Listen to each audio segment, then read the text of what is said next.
ஆகவே அவர் வீட்டுல ஒரு ஏர் கூலர் இருந்தது. அந்த ஏர் கூலர் எப்படின்னா உங்களுக்கு தெரியும், ஒரு 3-4 குடம் தண்ணி ஊத்தினா தான் சில்லுன்னு காத்து வரும்.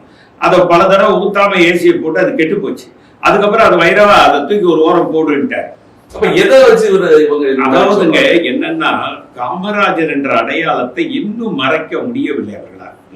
காமராஜ் ஆட்சி அமைப்போம் என்று எப்பொழுது பார்த்தாலும் சொல்லிக் கொண்டிருக்கிறார்கள். அதனால் காமராஜனுடைய அடையாளத்தை அழிக்க வேண்டும்.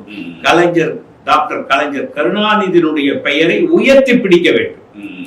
காமராஜர் என்ற அடையாளத்தை அழிக்க வேண்டும், கருணாநிதி என்ற அடையாளத்தை உயர்த்த வேண்டும். இதுதான், அவ்வளவுதான். 2 வரி தான், திருக்குறள் மாதிரி தான் இது. காமராஜர் அடையாளத்தை அழிக்க வேண்டும். காமராஜர் என்ற பெயருக்கு மிகப்பெரிய அடையாளம், அதை அழிக்கணும். கலைஞர் என்ற அடையாளம் காமராஜர் அடையாளத்திற்கு கீழே தான் இருக்கு.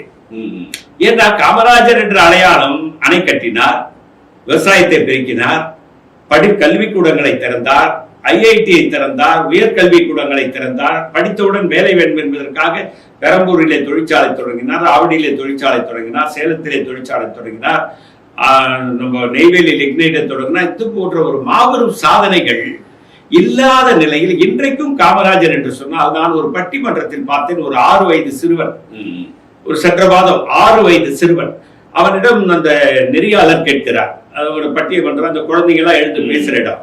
அவ கேட்கும் போது உனக்கு பிடித்த தலைவர் யார் என்று கேட்ட போது அந்த 6 வயது குழந்தை, நான் கூட நினைச்சேன் பிடிச்ச தலைவர் யாருன்னா ரஜினிகாந்த், விஜய் அப்படி சொல்லிட்டு பார்த்தேன். பெருந்தலைவர் காமராஜன் சொன்னான் அந்த குழந்தை. எனக்கு என்னடா இது, 6 வயது குழந்தை மனசுல கூட காமராஜ் இருக்காரு, என்ன காரணம் அப்படின்னு கேட்ட போது, இலவச கல்வி கொடுத்தார் அந்த குழந்தை சொல்லுங்க.